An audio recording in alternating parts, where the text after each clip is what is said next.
ভারত সরকার আমরা জানেন তাদের একটা বার্তা আমরা বেশ কিছুদিন আগেই পেয়েছিলাম বা শেখ হাসিনা ক্ষমতাচ্যুত হবার পরেই যে বিদেশি শক্তির হাত আছে কিনা সেটা তারা খতিয়ে দেখতে চায় এবং ভারতীয় গণমাধ্যম এখানে আইএসআই এর সংযোগ খুঁজে পেয়েছে, এখানে তারেক রহমানের লিঙ্ক খুঁজে পেয়েছে, লন্ডনে তারেক রহমান আইএসআই এর মিটিং এর কল্পকাহিনী তারা প্রচার করেছে। যদিও আমি এটি আগে বলেছি যে আমি বাংলাদেশের এই পরিবর্তনে আইএসআই কে কোথাও দেখি না, তাদের কোনো ফুটপ্রিন্ট বাংলাদেশে গত কয়েক বছর ছিল বলে আমার কাছে মনে হয় না, বরং তারা চেয়েছে শেখ হাসিনা সরকারের সঙ্গে ঘনিষ্ঠ হতে, শেখ হাসিনাকে কিভাবে তুষ্ট করা যায় সেই চেষ্টাটা তাদের মধ্যে ছিল। আর চীনের বি টিম হিসেবে তাদের আসলে কোনো কারণ নাই শেখ হাসিনার বিরুদ্ধে যাওয়ার। সো এটা আমার বক্তব্য ছিল। দ্বিতীয়ত হচ্ছে যে শেখ হাসিনা তার বার্তায় যেটা বলছেন যে আমি যদি যুক্তরাষ্ট্রের হাতে সেন্ট মার্টিন এবং বঙ্গোপসাগর ছেড়ে দিতাম তাহলে ক্ষমতায় থাকতে পারতাম, আমি যেটা আগে উল্লেখ করেছি, এবং এই টানাপোড়েনটা অনেকদিন ধরেই ছিল সেটাও আমি আগে বলেছি। এবং এই বছরের জানুয়ারিতে তিনি জাতীয় সংসদ নির্বাচনের আগে বলেছিলেন যে একজন শ্বেতাঙ্গ ব্যক্তির কাছ থেকে, সাদা মানুষের কাছ থেকে তিনি একটা প্রস্তাব পেয়েছেন এবং তাকে বলা হয়েছিল যে বিমান ঘাঁটি করতে দিলে তিনি সহজে ক্ষমতায় থাকতে পারবেন। কে সেই সাদা, কোন দেশি সাদা সেটা তিনি যদি উল্লেখ করেননি। তখন শেখ হাসিনা প্রফেসর ইউনূসের ব্যাপারে তার অসন্তোষ, তার ক্ষোভ, তার জ্বালা সেটা আমরা বহুবার দেখেছি। এবং শেখ প্রফেসর মোহাম্মদ ইউনূসকে আজকের অন্তর্বর্তীকালীন সরকার প্রধান তাকে কিভাবে তিনি ভুগিয়েছেন, কিভাবে তিনি আদালতে নিয়ে গেছেন দিনের পর দিন, এই 84 বছর বয়স্ক মানুষটিকে 6 তলায় 8 তলায় কিভাবে হেঁটে হেঁটে উঠতে হয়েছে, এগুলো আমরা কিন্তু দেখেছি। কিন্তু সেই সরকারকে শেখ হাসিনা তার ওই বার্তায় প্রিন্টের তথ্য অনুযায়ী তিনি বলছেন যে বিদেশি শক্তির দ্বারা যেন তারা ব্যবহৃত না হন সেজন্য তিনি অনুরোধ জানিয়েছেন তাদেরকে। তিনি বলছেন যে লাশের মিছিল যাতে দেখতে না হয় সেজন্য তিনি পদত্যাগ করেছেন। তারা শিক্ষার্থীদের লাশের উপর দিয়ে ক্ষমতায় আসতে চেয়েছিল, তিনি তা হতে দেননি। তিনি অন্য কোনো শক্তি ক্ষমতায় আসতে চেয়েছিল সেটা ইঙ্গিত করেছেন, কিন্তু যারা এসেছে তাদের ব্যাপারে তার কোনো আপত্তি নেই সেটা তিনি বলবার চেষ্টা করছেন। আমার ধারণা এখানে তিনি একটা সম্পর্ক প্রতিষ্ঠার সুযোগ তৈরি করবার চেষ্টা করছেন এই সরকারের সঙ্গে, একটা ন্যূনতম সম্পর্ক তৈরি করা যায় কিনা। এবং শেখ হাসিনা আরো বলছেন যে তিনি দেশে থাকলে হয়তো আরো প্রাণহানি হতো, আরো অনেক সম্পদ হানি হতো, সে কারণে তিনি চলে গেছেন। আমরা যেটাকে বলছি যে, বা সবাই যেটাকে বলছেন যে তিনি পালিয়ে গেছেন। প্রিন্টের ধারণা যে আগামী সপ্তাহ নাগাদ কয়েকদিনের মধ্যেই তিনি হয়তো গণমাধ্যমের সঙ্গে ভারতে কথা বলতে পারেন। শেখ হাসিনাদের বার্তায় তিনি আবার ফিরে আসবার অঙ্গীকার করেছেন। তিনি বলেছেন যে আমি শিগগিরই ফিরবো ইনশাআল্লাহ, পরাজয় আমার কিন্তু জয়ী হয়েছে বাংলাদেশের জনগণ, আমি নিজেকে সরিয়ে নিয়েছি, আপনাদের সমর্থন নিয়ে আমি এসেছিলাম, আপনারা ছিলেন আমার শক্তি, বাংলাদেশের জনগণের উদ্দেশ্যে বলছেন তিনি। এবং আরো বলছেন যে আপনারা যখন আমাকে চাননি তখন আমি নিজে থেকে সরে গেছি, পদত্যাগ করেছি। আমার যেসব কর্মী সেখানে অর্থাৎ বাংলাদেশে আছেন তারা কেউ মনোবল হারাবেন না, আওয়ামী লীগ বরাবরই উঠে দাঁড়িয়েছে। সাবেক প্রধানমন্ত্রী অভিযোগ করছেন যে তার বক্তব্য বিকৃত করা হচ্ছে।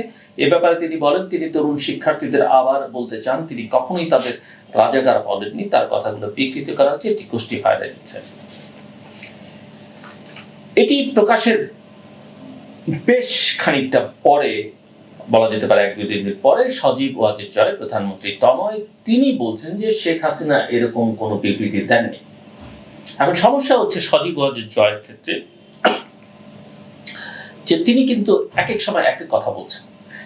অর্থাৎ শেখ হাসিনার পদত্যাগের পরে তিনি বেশ কিছু গণমাধ্যমে কথা বলেছেন, প্রায় সবই ভারতীয়, অধিকাংশই ভারতীয়, কিন্তু তিনি সকালে যেটা বলেছেন বিকেলে তার অবস্থা পরিবর্তন করেছেন, বিকেলে যেটা বলেছেন গভীর রাতে গিয়ে আরেক জায়গায় কথা বলেছেন।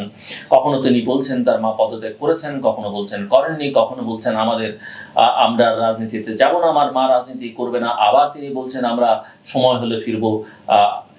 আগে একবার বলেছেন আমাদের আর কোনো ভাবনা নেই, যার যেটা করবার সেটা করবেন। এখন আবার বলছেন যে আমরা আওয়ামী লীগ ছেড়ে দিইনি, আমরা দেশ ছেড়ে পালাইনি। সো আমি মনে করি না তার কথার মধ্যে এখনো পর্যন্ত বিশ্বাস করবার কিছু আছে বা তিনি কতটা সেটেল করতে পেরেছেন নিজেকে, সেটা একটা বড় প্রশ্ন।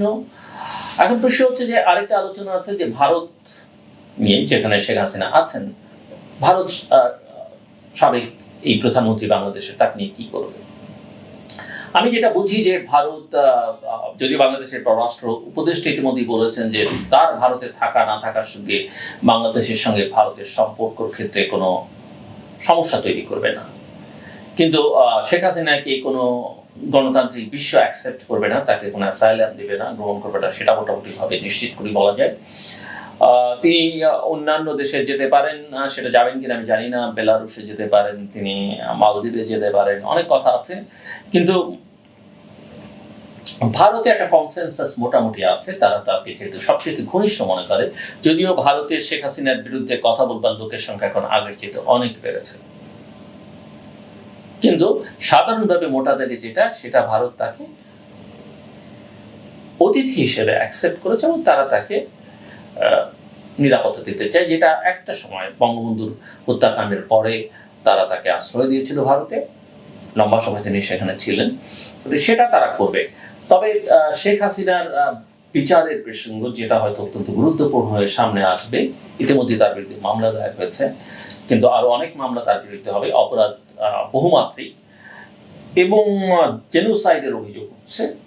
বাংলাদেশে তার বিচার হবে কিনা, বাংলাদেশ সরকার চাইতে পারে তার বিচার করতে, তাকে সেক্ষেত্রে তাকে দেশে ফিরিয়ে আনতে হবে এবং সেই নেগোসিয়েশনটা ভারতের সঙ্গে তাকে করতে হবে, কিন্তু সেটা খুব সহজ হবে কিনা আমি জানি না, এবং তাকে দেশে ফিরিয়ে আনাটা কতটা সমীচীন হবে সেটা নিয়ে আমার যথেষ্ট সংশয় আছে। বরং তিনি যে অপরাধ করেছেন তার জন্য একটা আন্তর্জাতিকভাবে চেষ্টা হচ্ছে ইন্টারন্যাশনাল ক্রিমিনাল কোর্টে তার বিচার করা, ট্রায়াল করা, এবং আমি মনে করি যে বাংলাদেশ সরকারেরও এই বিষয়ে উদ্যোগ নেওয়া উচিত হবে। এবং যেসব তদন্তের কথা বলা হচ্ছে এই গণহত্যার জুলাইতে, অগস্টে, এবং আমি মনে করি গত 15 বছরেরই সবগুলোর তদন্ত হওয়া উচিত, সেটাও একটা আন্তর্জাতিক তদন্ত হওয়া উচিত এবং জাতিসংঘের ক্ষেত্রে সহায়তা চাইতে, দরকার হলে জাতিসংঘের নেতৃত্বে সেটা হতে পারে।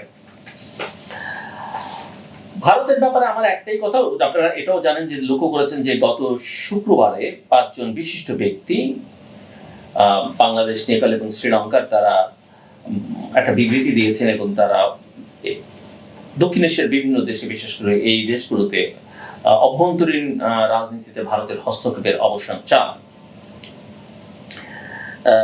এই 5 বিশিষ্ট নাগরিকদের মধ্যে রয়েছেন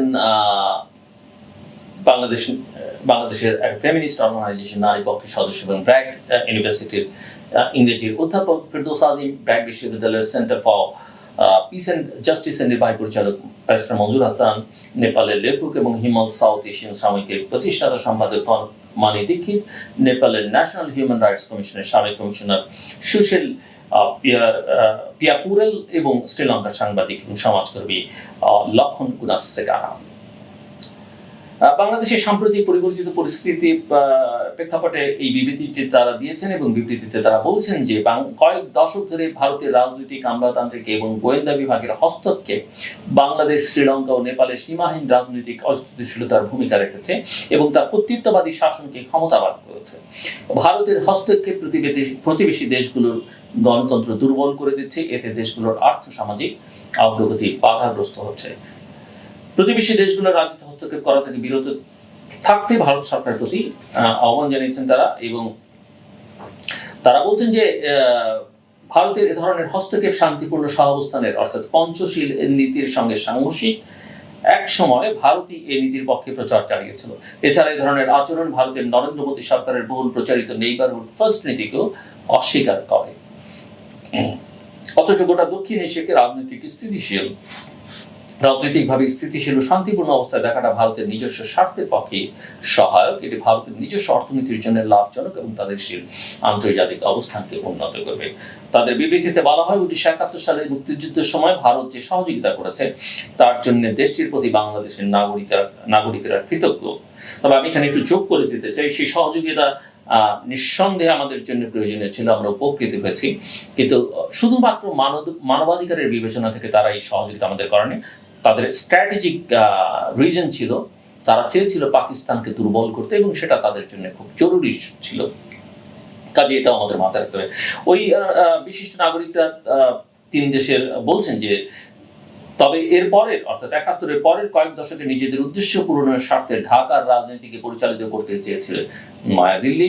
এর মধ্যে আছে উজানের নদীর পানি সরিয়ে নেওয়া এবং বাংলাদেশের ভূখণ্ড দিয়ে ভারতের উত্তর পূর্বে প্রবেশাধিকার এবং বাংলাদেশকে ভারতীয় পণ্যের একটি বড় বাজার হিসেবে ব্যবহার করা। 1.5 দশক ধরে নয়াদিল্লি বাংলাদেশে শেখ হাসিনার কর্তৃত্ববাদী সরকারকে সক্রিয়ভাবে সমর্থন জুগিয়ে গেছে এবং বিনিময় রাজনৈতিক ও অর্থনৈতিক সুবিধা পেয়েছে। বিবৃতিতে শ্রীলঙ্কার প্রসঙ্গে বলা হয়েছে, 1980-র দশকের শেষের দিকে ভারতীয় শান্তিরক্ষী বাহিনী আইপিকে মোতায়েনের মধ্য দিয়ে শ্রীলঙ্কায় ব্যাপকভাবে হস্তক্ষেপ শুরু করে ভারত। তখন থেকে শ্রীলঙ্কাকে বারবার নিজেদের রাজনীতিতে ভারতের হস্তক্ষেপ মোকাবেলা করতে হয়েছে। পরে নয়াদিল্লি কর্তৃপক্ষ সক্রিয়ভাবে শ্রীলঙ্কায় ভারতীয় ব্যবসায়ী সংগঠনগুলোকে পাঠাতে থাকে। নেপালে ভারতের হস্তক্ষেপের প্রসঙ্গে বিবৃতিতে উঠে আসে। এতে বলা হয়, একসময় সক্রিয় রাজনীতিবিদ এবং কূটনীতিকদের মাধ্যমে নেপালে হস্তক্ষেপ করত ভারত, এখন বিভিন্ন গোয়েন্দা সংস্থা এবং আরএসএস এর হিন্দুত্ববাদী কর্মীদের মাধ্যমে হস্তক্ষেপ করে থাকে। নেপালের পানি সম্পদের উপর নিয়ন্ত্রণ আরোপ করতে দেশটিতে হস্তক্ষেপ শুরু করে ভারত। 2015 সালে ভূমিকম্পে বিধ্বস্ত নেপালের উপর অবরোধ আরোপ করে ভারত। নেপালের নতুন সংবিধান প্রণয়নকে কেন্দ্র করে এই অবরোধ দেওয়া হয়েছিল। নতুন সংবিধান প্রণয়নকে ভালোভাবে নেয়নি ভারত। মালদ্বীপ এবং ভুটানের অভ্যন্তরীণ এবং পররাষ্ট্র সংক্রান্ত বিষয়ে ভারত ভূমিকা রাখার চেষ্টা করছে বলে বিবৃতিতে উল্লেখ করা হয়েছে। ভারত এবং পাকিস্তানের মধ্যকার বৈরিতা নিয়ে বিবৃতিতে উদ্বেগ জানানো হয়েছে। এতে বলা হয়, দক্ষিণ এশিয়ার বৃহত্তম এই দুই দেশের বৈরিতার প্রভাব যে শুধু দেশ দুটির সমাজ এবং অর্থনীতিতেই পড়ছে তা নয়, অন্য দেশগুলোতেও এর প্রভাব পড়ছে। 5 বিশিষ্ট নাগরিক মনে করেন, প্রতিবেশী দেশগুলোর অভ্যন্তরীণ বিষয়ে প্রকাশ্য ও গোপন হস্তক্ষেপ বন্ধের মধ্য দিয়ে দক্ষিণ এশিয়ায় স্থিতিশীল রাজনীতি এবং দীর্ঘস্থায়ী শান্তি নিশ্চিত করতে নয়াদিল্লি ভূমিকা রাখতে পারে। তাদের মতে ভারতের উচিত দক্ষিণ এশিয়ার মানুষের গণতান্ত্রিক আশা আকাঙ্ক্ষার প্রতি সমর্থন জানানো এবং তাদের নিজেদের ভবিষ্যৎ করতে দেওয়া। তারা বলছেন যে প্রতিবেশী দেশগুলোতে চীনের সংশ্লিষ্টতা নিয়ে ভারতকে উৎকণ্ঠিত বলে মনে হয়। এক্ষেত্রে ভারতকে অবশ্যই প্রতিটি প্রতিবেশী দেশের সার্বভৌমত্বের অধিকার মেনে নিতে হবে। দেশগুলোকে তাদের নিজস্ব ইচ্ছা অনুযায়ী চীনের সঙ্গে সম্পর্ক রক্ষা করতে দিতে হবে, যেমনটা তারা ভারতের সঙ্গে করে থাকে। তবে বাংলাদেশ, নেপাল ও শ্রীলঙ্কা যেন চীন, ভারত এবং অন্য কোনো শক্তিধর দেশের প্রভাব বলে না থাকে তার উপর জোর দিয়েছেন 5 বিশিষ্ট নাগরিক। আমি এই বিবৃতির সঙ্গে সম্পূর্ণ একমত। ভারতের কনসার্ন আমরা বুঝি, তাদের উত্তর পূর্ব অংশে যে প্রদেশগুলো আছে, 7 সিস্টার যেগুলোকে আমরা বলি, নর্থ ইস্টে তাদের সিকিউরিটি, তাদের কনসার্ন। কিন্তু মাথায় রাখতে হবে, বাংলাদেশ ও অন্যান্য দেশেও কিন্তু সিকিউরিটির জন্য তারা একসময় হুমকি তৈরি করেছে। আমাদের পার্বত্য চট্টগ্রামে তারা অস্থিতিশীল পরিস্থিতি তৈরি করবার একটা চেষ্টা করছে। সো আমার কনক্লুশন, আমি এই 5 বিশিষ্ট নাগরিকের সঙ্গে একমত। 3টি দেশে আমরা ভারতের সঙ্গে সুসম্পর্ক চাই। ভারত আমাদের প্রতিবেশী দেশ, আমাদের অনেক কিছুতে মিল রয়েছে, কিন্তু তারা যদি মনে করে যে তারা একটা বড় দেশ আর আমরা খুব ছোট, সেটা তাদের ভুল হবে। ভারতকে বাংলাদেশ বুঝতে হবে এবং তাদেরকে প্রথম সম্পর্কটা করতে হবে বাংলাদেশের জনগণের সঙ্গে, ভারতীয় জনগণের। তারপরে তাদের সম্পর্কটা করতে হবে, আমি বলি, ট্র্যাক টু ডিপ্লোমেসি। তারপরে তাদের সম্পর্কটা করতে হবে স্টেট টু স্টেট, দেশের সঙ্গে দেশের। সেক্ষেত্রে আমরা ট্র্যাক 1.5 ডিপ্লোমেসির কথা ভাবতে পারি এবং তারপরে সরকার টু সরকার। রাজনৈতিক দলের সঙ্গে রাজনৈতিক দলের সম্পর্ক থাকতে পারে, কিন্তু একটা সরকারের একটি বিশেষ রাজনৈতিক দলের সঙ্গে সম্পর্ক, তাদেরকে ক্ষমতায় রাখবার যে প্রয়াস ভারত এতদিন করেছে এবং যেটা করে তারা বাংলাদেশিদের মনে ঘৃণার একটা চূড়ান্ত পর্যায়ে পৌঁছছে, সেখান থেকে ভারতকে বেরিয়ে আসতে হবে। আমি এখনো মনে করি আমাদের দুই দেশের সম্পর্কটা ভালো হলে আমরা দুই দেশই লাভবান হতে পারি। একটা উইন উইন সিচুয়েশন আমাদের দরকার। কিন্তু তারা যদি মনে করে আমরা একটা ভ্যাসেল স্টেট বা আমরা তাদের একটা অঙ্গ